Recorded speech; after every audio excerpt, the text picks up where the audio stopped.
Untuk berbincang pagi hari ini kita sudah terhubung dengan Pak Angelo Michel, CEO dari Amta. Selamat pagi Pak Angelo. Selamat pagi Mas Vicky. Baik, terima kasih sudah bergabung bersama kami Pak Angelo. Saya kalau kemudian berbincang bersama Pak Angelo tentu saja sudah siap untuk menganalisa IHSG dan juga berbagai macam saham dari point of view technical begitu ya, khususnya dari mereka yang mungkin melihat saham-saham yang menarik untuk kemudian bisa diperdagangkan secara harian. Kita ke IHSG terlebih dahulu yang kemarin menguat signifikan di atas 2%, to be exact 2,4% di level 6.531. Secara teknikal, apakah pola ini akan berlanjut di hari ini Pak Angelo? Siap, IHSG mantap nih. Hmm, Posisinya itu di 5 menit pertama di market open, tanggal 3 Maret, itu big player melakukan aksi pembelian yang cukup besar ya. Ini aksi belinya terbesar untuk tahun ini. Bahkan masih lebih besar daripada penjualan yang dilakukan pada tanggal 10 Desember hmm. 2024, waktu IHSG masih di sekitar 7.400. Jadi seharusnya ini momen yang bagus untuk aktif kembali trading. Kalau tuh ISG turun, itu hanya pullback ya sebagai kesempatan untuk beli di harga murah. Baik, artinya secara indikator teknikal belum ada kemungkinan untuk kemudian terjadi koreksi di hari ini ya? Kalau koreksi pullback itu wajar, masih Oke. dianggap koreksi sehat.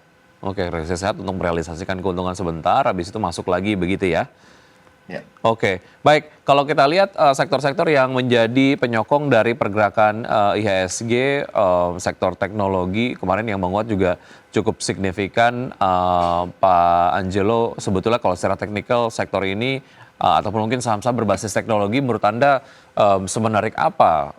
Apakah kemudian pasca penguatan kemarin harganya masih murah, kita bisa masuk untuk bisa trading atau seperti apa, Mas Pak Angelo?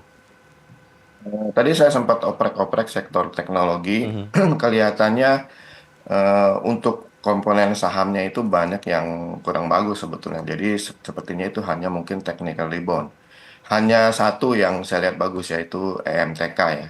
Mhm. Tapi kalau yang lainnya kelihatannya masih arahnya turun, hanya technical rebound, EMTK.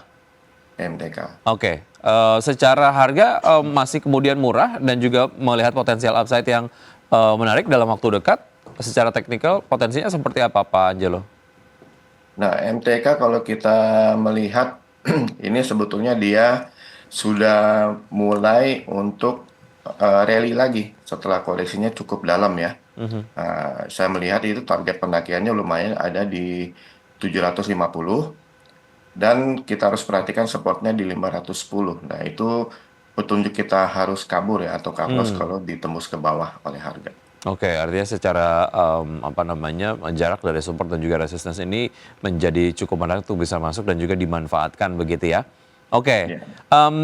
untuk traders ataupun mungkin investor yang kemarin cukup memperhatikan DCII, Pak Angelo yang menguat 10% di level 127.072. Jadi saham termahal di Bursa Efek Indonesia gitu.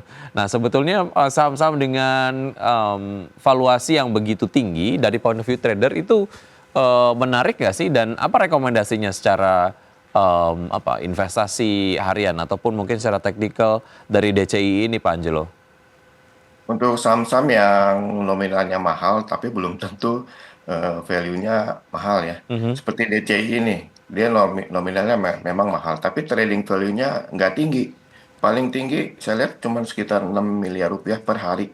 Mhm. Sedikit di atas rata-rata dari yang saya pribadi menetapkan tuh harus di atas 5 miliar rata-rata ya per hari. Jadi likuiditasnya itu kurang. Oke. Misalnya DSSA itu kan 31 M rata-rata trading value per hari. Eh, Dan itu cukup untuk eh, likuiditasnya. Tapi kalau DCI nanti kita bisa beli susah jual lagi. Hmm. Apalagi kalau kena ARB, waduh. Nah, saham seperti ini Apalagi mesti harganya hati-hati ya. mahal gitu ya Pak? Ya, Oke, artinya ini memang secara teknikal ataupun secara trading tidak direkomendasikan, tapi mungkin untuk yang menengah ke panjang, potensi untuk bisa naik lagi dari dibandingkan dengan level terakhir, menurut Anda seperti apa, Pak Angelo?